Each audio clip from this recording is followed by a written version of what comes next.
प्यारे बच्चों, हिंदी ज्ञानधारा में आप सभी का स्वागत है। आज की इस वीडियो में हम करेंगे कक्षा 8वीं पाठ 5 निबंध चिट्ठियों की अनूठी दुनिया, जिसे अरविंद कुमार सिंह द्वारा लिखा गया है। इस निबंध के प्रश्न अभ्यास करेंगे। तो आज का पहला प्रश्न है, पत्थर जैसा संतोष फोन या एसएमएस का संदेश क्यों नहीं दे सकता? इसका उत्तर देखें।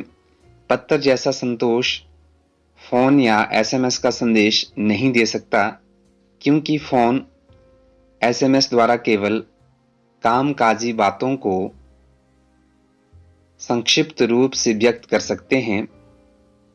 पत्रों द्वारा हम अपने मनोभावों को खुलकर व्यक्त कर सकते हैं। पत्रों से आत्मीयता झलकती है। इन्हें अनुसंधान का विषय भी बनाया जा सकता है। ये कई किताबों का आधार हैं। पत्र राजनीति, साहित्य तथा कला के क्षेत्र में प्रगतिशील आंदोलन के कारण बन सकते हैं। यह क्षमता फोन या एसएमएस द्वारा दिए गए संदेश में नहीं होती है। इसीलिए पत्र से हमें संतोष की प्राप्ति होती है, जो कि फोन या एसएमएस का संदेश नहीं दे सकता है।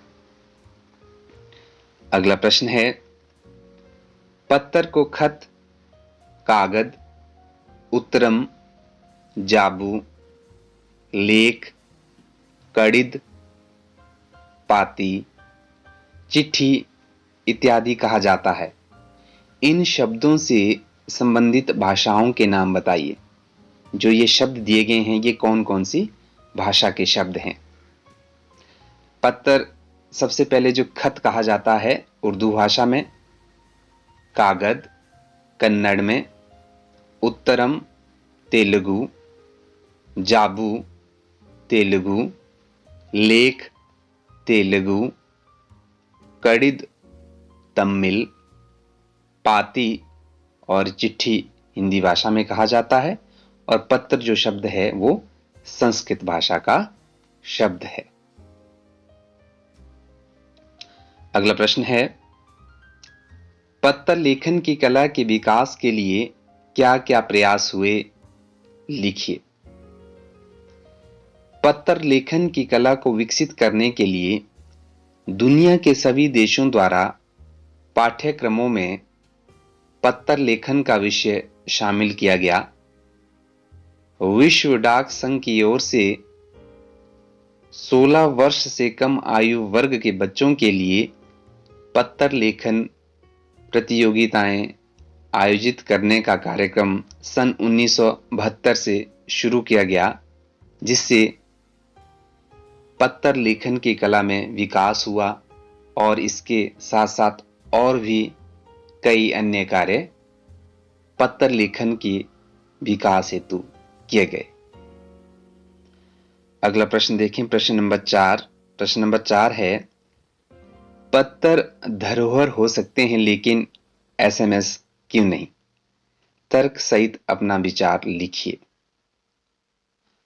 पत्र व्यक्ति की स्वयं की हस्तलिपि में होते हैं।